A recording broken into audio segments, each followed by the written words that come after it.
we got Misk here growing to level 38. I forgot whether it was level 37 or 38 at the end of the last video, but this is what I was talking about. See, we learned Acid, which is not as viable a move as it is in later games, Poison typing, etc. But here against a Biker, we learn Razor Leaf, which is what I was waiting for before evolving Misk into a Victory Bell.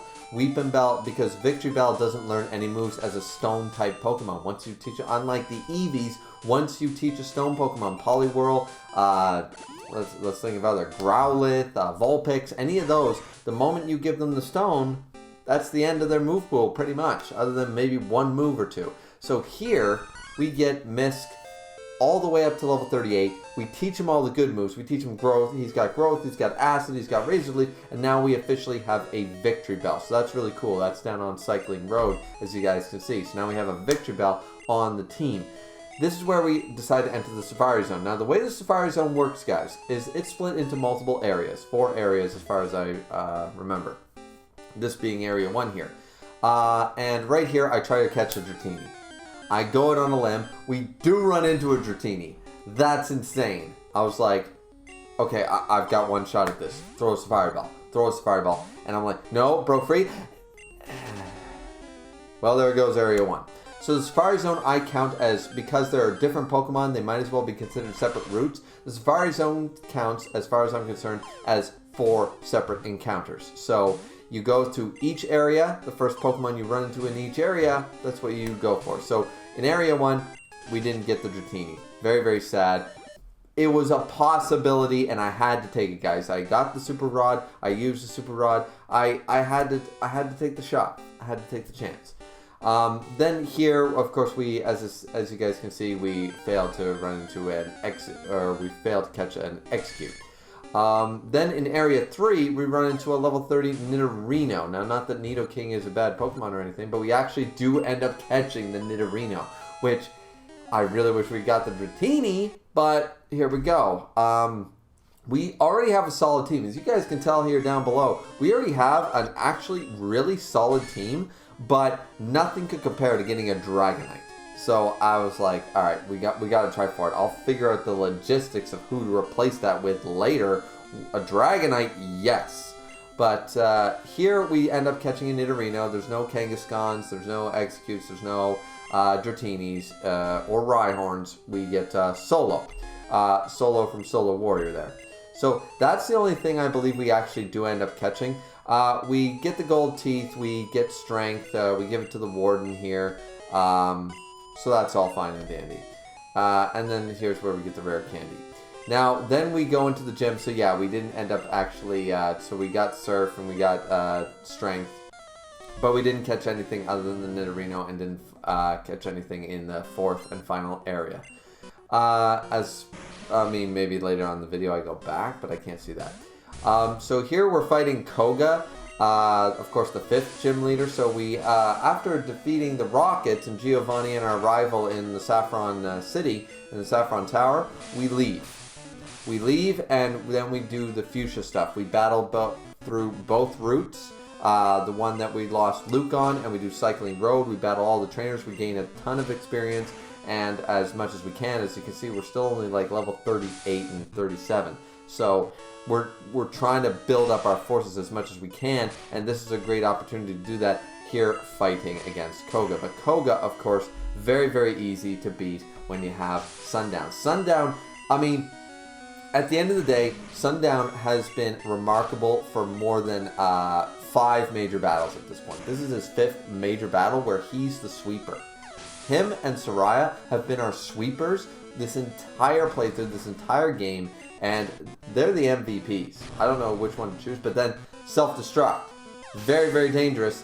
Thank God for Dig, because it misses, and all we do is gain experience from his own goddamn fault. So we win, and that's the 5th gym battle. Under wraps, no problem. As you guys, if you guys didn't see the beginning of the first video and explanation of gym rules, I can't leave a gym once I've entered it, so I have to fight it. Now here, this is sort of I guess, side quest one. It's still a gym. It has the title gym, so we're going to fight the karate gym. So I decided to showcase, at the very least, the gym leader, the karate master dojo. This is where, once again, now you see Doctaro at level 40. We did a lot of training in between getting Lapras at level 15 and now training him up to level 40. There was a lot of Diglets. There was a shit ton of Diglets. But we also, not only did we teach Doctaro Psychic, Doctaro has, I believe, Surf as well. I don't really remember completely, but easy peasy, level 41 lemon squeezy to win this battle. And I'm just really excited about that, because here, it's like, yeah, we won, but I can't take a fight in Pokemon. You know why? And it's ironic that Lapras is the one to deliver that blow, to deliver that final blow, because as far as Nuzlocke rules goes, Saffron City is one entity, it's one area. I can't choose a fighting Pokemon, I chose Lapras. So here's where we then go up against Sabrina with her 4 Pokemon. Kadabra, Mr. Mime, Alakazam, I believe. Yeah, something like that. Who's the 4th one? I forget. But either way, we start off with Soraya. I'm thinking of something neutral. Like, because Psychic Pokemon are overpowered in the first couple of generations, and as you can tell from that amount of damage that a Kadabra is doing. So, a couple of Thunderbolts takes out the first Kadabra. Pretty good. We're starting off neutral with level 40. Mr. Mime comes in. We know he's going to use either Barrier or Reflect or something like that, so we try to Thunderbolt him and get him out of the way right away. He gets off a double slap, which once again, minimal damage, but where we already took a Psychic, it's looking like we're getting closer to half health with Soraya. So, Thunderbolt, level 41, all good. Half her team is gone. And then the Pokemon that I forgot about, Venomoth, comes out. I totally forgot about that. So Venomoth comes out. We are so lucky that she tries a Stun Spore, because that wasn't going to affect us no matter what. And here we go, Alakazam. This is the danger. Here comes the danger. Alakazam, so powerful. Thunderbolt, only doing about a third, and a Psybeam at almost half health. And it's like, whoa, okay, gotta switch. So we change into Doctaro, and as you can see from the damages, from the health stats of our team here, and then we get to a Reflect, of course, is that this gym where we battled almost all the trainers, I think we battled every single one of the trainers, it was tough. Keeping any Pokemon extremely healthy for this Alakazam battle. It's not that we can't beat this Alakazam, it's the fact that we have the battle style set, ironically, and the other problem is that you have to battle through all the other trainers and take little chip damage up until this point. Thankfully, we saved Doctaro here to the end with high HP, high defense, high special defense, high everything, because Lapras is amazing. We defeat Sabrina with a couple of Surfs. She's a powerhouse. She got Surf, she got Ice Beam, she got Psychic. Lapras is golden. Lapras is grand. So there we go. We received TM46, but it's shit, because it's Psywave. Nobody likes Psywave. Now this is where we decide to get ourselves a fossil Pokemon.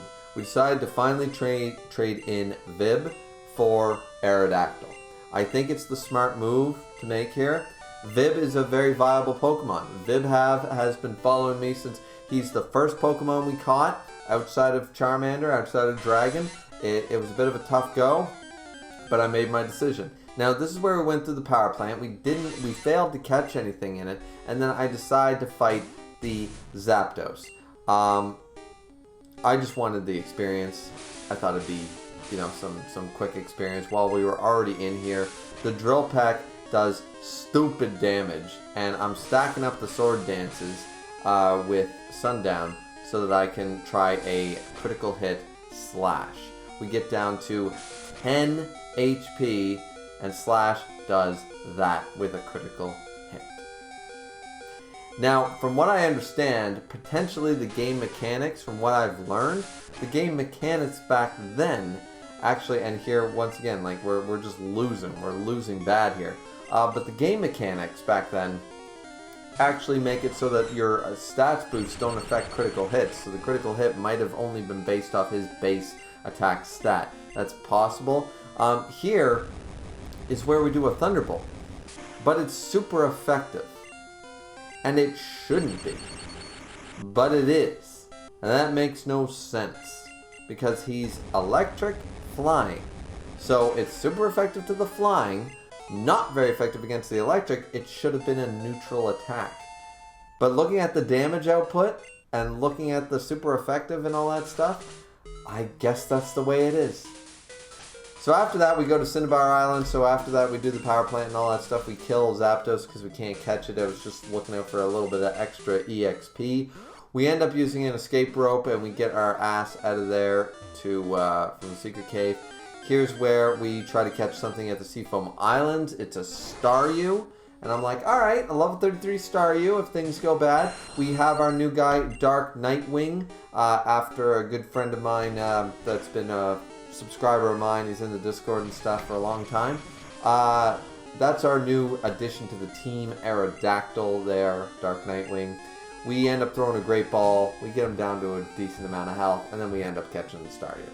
I don't believe we ever actually end up using Staryu, but either way, you know, is what it is. What do we nickname Staryu? I completely forget. I'm surprised I didn't showcase us getting Aerodactyl and naming him. Surprised I forgot that. So Staryu we end up naming Neo Rose. Neo from my Discord as well as Miss Discord. Good guy. This is where we end up going against the 7th gym leader. We go up against Blaine. Now, Blaine is one of the most difficult gym leaders. His single solo fire typing is one of the most hard things to defeat. Water Pokemon, I mean, it's very difficult. Like, you can use your HM moves and you can bring in your Earthquakes and your Surfs and your Hyper Beams and stuff. And his Pokemon are so defensive, they're so resilient, that you can't even begin to try to one-shot these powerful Pokemon. These dogs and these horses, they will not go down. They just won't stay dead. I mean, just look right here. A level 42, beautiful, majestic Rapidash. What is Surf from a Lapras going to do? Okay, but now look at this. Literally, the legendary Pokemon himself, the dog, the canine himself. He's not going down to a single Surf. We got the 7 gym. We got the 7 gym badge. Okay. Cool. Yeah, so Blaine is about as easy as Giovanni, and that's very disappointing because they have some of the coolest Pokemon. Like, Blaine is fire typing. Fire Pokemon are awesome. They're awesome. Same with Giovanni here. Giovanni, a badass. I love his typing. I love his attitude. I love his Pokemon. I love everything about Giovanni. He's a James Bond villain in Pokemon. And then he's a mob boss. And then boom, all it takes, pull Misk out and start razor leafing the whole goddamn team. He even pulls out the Kangaskhan out of his repertoire team because they want them all to be ground types. But the problem with that is that now you're a one-trick pony. Because now he pulls out a Dugtrio. Great. If you could use Fissure and make it like a one-hit KO 3 times in your gym battle because you're a gym leader and mechanics are bullshit, then I'd be scared. But you can't. Fissure is an amazing move for a lot of people, but if you can't get it off. Like, here, once again, Razor Leaf against the Nidoqueen. Ground, poison type. Why is it not very effective? She's poison ground, or she's supposed to be. So why is it not very effective? And there's no way, looking at that damage, there's no way that's not very effective damage. I don't care about the critical hits. That's not very effective damage. Same with Nidoking. Nidoking shows up. Ground poison typing. Once again. Razor Leaf. Against level 45, level 47, remember this. Look at that damage. Critical hit or not, that is not, and then Poison Sting is not very effective. Well, that at least makes goddamn sense. So then I try an Acid, because I want to know. I'm like, okay, See, that's not very effective damage. I'm like, okay, so Razor Leaf, which is not very effective, is doing this amount of damage. I'm like, I don't buy it. So let's try another stab move with Acid. Let's see if that, maybe Victory Bell's just a badass. No, the game mechanics are screwed up in my favor, but it sort of irritated me because they shouldn't have been. Now here we go with Rydon. Rydon is awesome. I hate Rhyperior because Rydon was already a great Pokemon. And now everybody feels like you're not evolving him to his final stage anymore. But one Razor Leaf takes him out. That at least makes sense. Critical hit, times 4 effectiveness, all that fun jazz. We have our 8th gym badge, but as I said, it's just like with the Zapdos thing. I don't like the mechanics.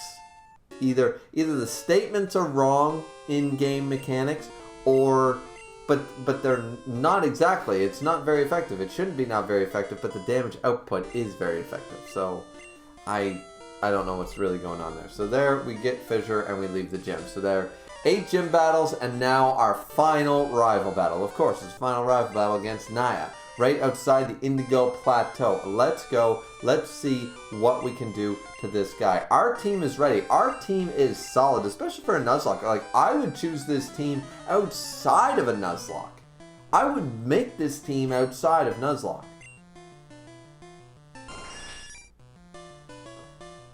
So here we go. Starting off once again with the strength, with the strong one. Let's sweep him with Soraya. Let's do it again. We did it once. We did it twice. Let's do it a third time. It's possible. It's possible. So we take out, no problem. We took some damage. Now he's got a Rhyhorn. Now that sort of, well, that gets rid of the sweep. We jump into Misk, who of course can't be. Now that was scary. The Horn Drill was a potential. Yes, 30%, all that garbage. But guess what? People have won on 5% bets. People have won things on pro lines, on gambling. I'm just saying, like, that was scary. So, probability is a thing. We end up trying to learn Pin Missile. I didn't even know Victory Bell did learn Pin Missile. And then I was like, wait a minute, no, it's Jolteon. And I was like, oh, I felt so stupid. Like, I didn't need to bring that up here, but that's what I was thinking. I remember this clearly. I remember thinking that that's what was going on right here. I was like, Miss learns bug type move? Like, what the hell? And then it was like, no, it's Jolteon. Which is still okay. Still okay. So, now we jump into Ductaro to fight against the Growlithe, who is clearly still not an Arcanine, but a level 45 Growlithe means he's going to end up learning Flamethrower or something like that. Fire Blast, TM, Flamethrower or something. So, because that's what you gotta do. You gotta do the same thing that I did with Weeping Bell. Same with Executor here, with the Leaf Stone. You don't do the Leaf Stone yet. So, Surf takes out that, Ice Beam takes out the Execute, and now we're down to 2 more Pokemon. Of course, the Alakazam and his Blastoise. So, with the Alakazam, we decided to go, we're taking the Psybeam Blast in an honest way. Does fair damage. We're gonna see what an Ice Beam does, which does a fair amount of damage, like 3-hit KO damage. I feel like we take the chance. So then I go for a Surf, which I believe is slightly stronger than Ice Beam in attack power, and once again, with Stab and everything, blah blah blah, but it seems to relatively do the same. That might have been a low roll and a high roll, etc, etc. But where the typing with the Stab, it should have been roughly correct. Now, we jump into Dark Nightwing here, because I just don't want to take a risk. And thankfully it pays off, because not only did I teach Dark Nightwing Fire Blast, but now we end up going for the Quick Bite to end it off. There's only a Reflect up on the field. Now a level 53 Blastoise, that's scary as hell. And there's nothing Dark Nightwing can do about it. So we jump into Misk here. Now here's where we're going to get ready for the Skull Bash. Skull Bash, a 2-turn move, but very dangerous if you have low defense. Misk is a bit bulky. Victory Bell seems to be quite bulky throughout this playthrough, and a Razor Leaf nearly with that critical hit ratio. This is why I gave it up for Mega Drain, guys. For those of you who don't know, because this is only the highlight reel, I had Mega Drain for the longest time, given to us by Erica.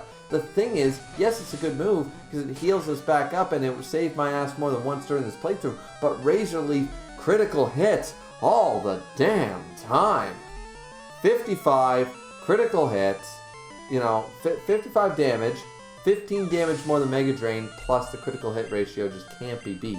And Mega Drain only has 10 PP, Razor Leaf has like 25. So I never have to worry about the PP. And so with that, we defeat our rival. It's all gravy now on top. Rival walks away, and now we're at the Indigo Plateau. We didn't catch anything in Victory Road of consequence. Even if we did, I think I failed to. Here's where we see our final team. We have Dragon, level 59. Our Charizard. We have Sundown, level 58. Looking, I'm just showing you guys all the movesets at this point. Dark Nightwing, our Aerodactyl, level 57. As you guys can tell, we grinded the shit out of this team. We just kept grinding and grinding and grinding. Level 59, Soraya, of course. Our sweeper herself. Looking very dapper there. Ductaro, our Lapras. I'm glad I chose Lapras. I really am. With a very diverse move pool. And finally, Mist. Our Victory Bell. Looking dapper. So we have flying, once again, we have flying, we've got, we have our electric type, we have our grass, fire, water core with Charizard, Lapras, and Victory Bell, and then of course we have, on top of that, we have somebody who's got Swords Dance and Slash and Dig with the, once again, Sand Slash is a fantastic Pokemon, it really is. Sand Slash does amazing work and stuff. This is where we just decided to go for it. We decided to enter the Elite Four. We're not going to get any better. I saved just out of habit, but it's not going to matter because this is what it is. We got to learn.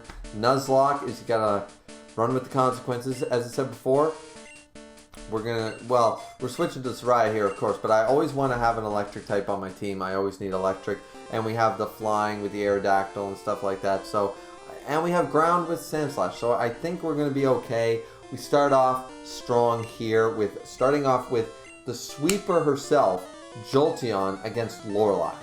I think we've got a real shot at this. So let's just see how this turns out.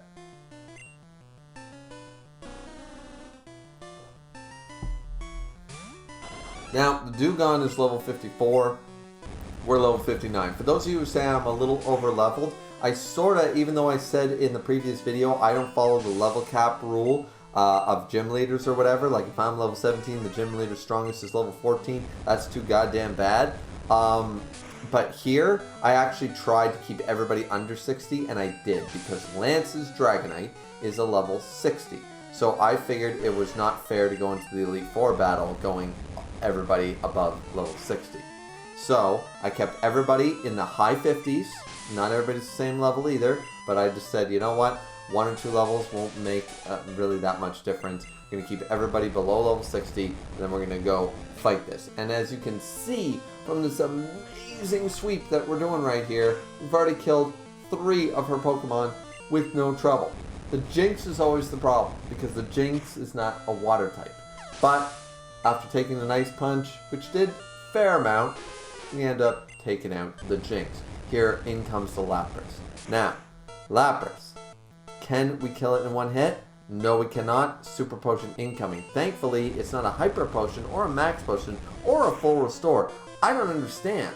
I do not understand. In yellow, they had Full Restores. But here, Super Potions. 50 health ain't going to save you from Jolteon. And we sweep Lorelei without issue. Really happy for that. Then we go up against Bruno, of course. 4th member of the Elite Four. Or 2nd member, sorry. 4th member would be Lance. But here we go. But he's the fat one. He's Dwayne The Rock Johnson of the Elite Four. Let's go. Bruno. Alright, so starts off with Onyx. What do we bring out? Well, who do you think? Ductaro, our Lapras. Surfing up it for days. Not only do we have Surf on Lapras, Lapras is the key to defeating Bruno because we don't need the flying typing. We don't really need Aerodactyl in this fight because nor do we need Sand Slash because right here we have a double super effective. When it's an Onyx, we use Surf. When it's a fighting type, we use Psychic. And this is what's happening right now. And Ductaro is just going to one-shot Bruno in the same way that Soraya, other than two hits with Jinx and Lapras, didn't really end up mattering much. And here we go. We have a very limited number of healing items. For those of you who don't know that we're following the item clause, only found items in the game are allowed to be used, so we could not purchase any full restores, max potions, full heals, anything like that. And we had to save up as many healing items without detrimenting our team during gameplay up until this junction, up until this point, so that by the time we get to the champion, we might have a potion or two to save our ass. So as you guys can tell, the one thing that does stop us, which is very scary, was a fissure. We body slam the Machamp and we take him out. But Bruno, just like the Rhyhorn with the rival with the Horn Drill, Bruno had the opportunity there. Ductaro could have been taken down. Then we fight the third Elite Four member, Agatha.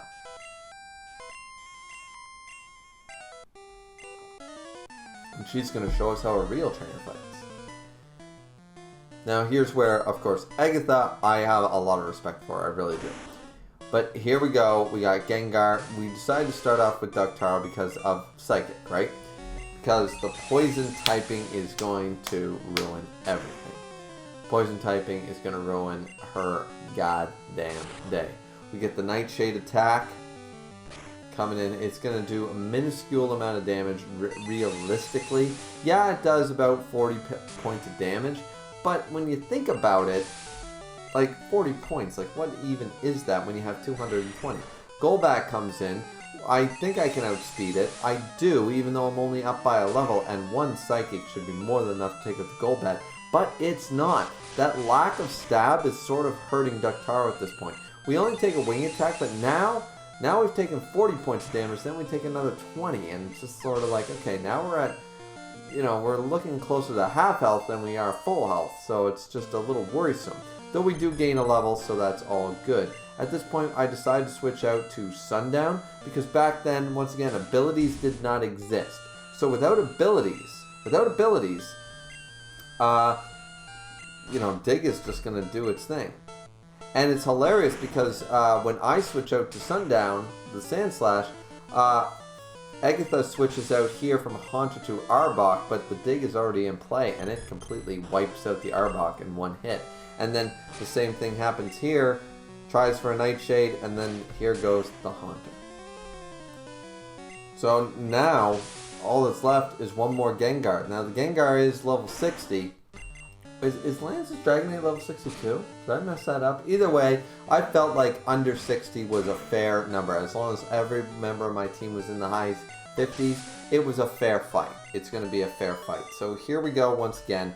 We defeat Agatha without very much issue, and now we have to go and fight Lance, who, once again, very dangerous. Very dangerous to go up against Lance, because a couple of Hyper Beams can ruin your day. Sure, he might give up a Dragonair or two, but at the end of the day, that Hyper Beam can be detrimental, especially in the Nuzlocke. So here's where we go up against Lance.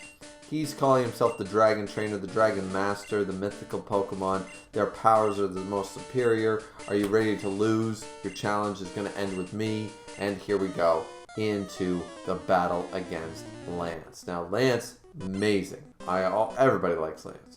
Starts off with a non-dragon Gyarados, but I mean, we're not going to go down that road. So, but we know the one weakness of Gyarados is that ×4 to electricity. As long as you get your first hit out, you're solid. I don't think the critical hit mattered, that ×4 weakness. Soraya's already special stat. It's all good. We reach level 60. In comes Dragonair. I decide, you know what? Let's see what a Thunderbolt can do to a Dragonair.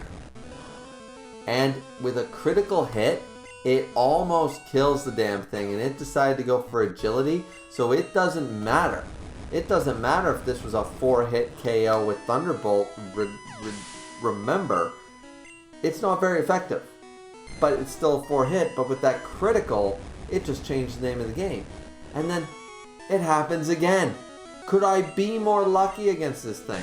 So, Dragon Rage, sometimes people consider it a weak move. It's a very dangerous move. 40 HP is nothing to write home about. Like, the fact of the matter is that if you're down to 39 HP and you're like, this thing can't do anything to me, and it pulls out Dragon Rage, you're dead. So, here's where I decide a Thunderbolt against a flying rock type, because I know that Thunderbolt is super effective, because rock doesn't matter with electricity, and boom, Soraya is going to sweep. I was worried about dragons. I was worried about this thing. And then here we go, not very effective, but once again, that also makes no sense. So we take a Hyper Beam because, once again, Dragonite is Dragon Flying, so it should be neutral effectiveness. But looking at the damage count, I would say that the not very effective line is incorrect, and it did take normal damage. I think that the computer, or the game mechanics, recognize that. That Hyper Beam nearly killed Soraya, though. That was very, very, very scary. And finally, we have to pull out the Ice Beam Queen, Ductaro, and one-shot the Dragonite after that. So, I was expecting a brawl. I was expecting brutality. I was expecting to lose a Pokemon or two to a Hyper Beam, and I nearly did with Soraya. Any more damage, had that Dragonair not used Agility the first move and used something else, it was only 13 HP I was left with Soraya. So, here's where I go up against the rival, the man, Nia D. Hemmings. Let's go. It's the final battle. I made it this far using only the bare minimum amount of items found in the game. Let's see, can I actually win the Pokemon Blue Nuzlocke following these insane rules that I developed for myself, that I've looked up on Wikipedias and stuff. Let's see what I can do. Starts off with the Pidgeot. Well, we know we're going to jump in with the Soraya here. We've healed her up to full health. We used up all our healing items at this point. All our saved up super potions, max potions, full restores. We used them all up for this one fight. I think that there's one Pokemon that has a little bit of chip damage on it, but that's neither here nor there. We take out the Pidgeotto in one shot. No big deal. The Alakazam is, of course, dangerous, but one Thunderbolt and then a second Thunderbolt. I mean, Reflect, yeah, Reflect's going to do something, but not against this and not against the critical hit. Boom, down goes one of the worst. The Blastoise and the Alakazam are the two most dangerous things on our rivals team. So we need to be prepared for that. Now, this is where I pull out Ductaro, and we get a Leer. It's like, okay, seriously, you leered me. You could have attempted a Horn Drill, a Fissure, you could have attempted anything, and now I'm going to surf your ass, and you're going to be dead in one hit. And it works, because it's times 4 effectiveness. So boom, 3 of the rivals' Pokemon down, I haven't even broken a sweat, and he pulls out Arcanine against a Lapras. And I'm feeling bad for the owner of this dog. I'm feeling bad for the dog more than I'm feeling bad for the owner, though, realistically, because, damn, who makes that call? Then in comes Executor. But then we have Ice Beam. Like, these battles should be more difficult. Given all my limitations, given what it took for me to get to this stage, these battles should be difficult. They should be nail biters. We should be worried. And I'm just not. I switch out here to Misk. Against a level 65 Blastoise, I have a level 57 Victory Bell, and I totally forget about Blizzard. And the Blizzard hits, and it nearly kills me. And I decide to chance it. I was on my high horse. As you guys just saw, I was on my high horse, and we lose Misk at the very tail end with the last Pokemon to win in the game. We lost a member of the team due to my arrogance right there. That was arrogance, that was gambling, and that's a problem. And then look at that, one Thunderbolt. All I needed to do was pull this guy out and one Thunderbolt. And that would have been it.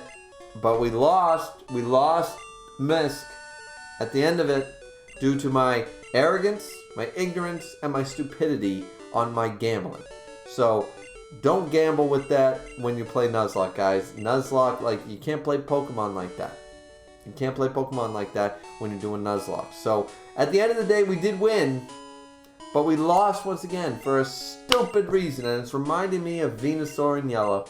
It's reminding me of my Venusaur in yellow. Because I did the same thing in the same damn battle. Sacrifice for no good reason. So, at the end of the day, we did win, though. We won a Blue Nuzlocke challenge with the insane number of rules that I put together for myself.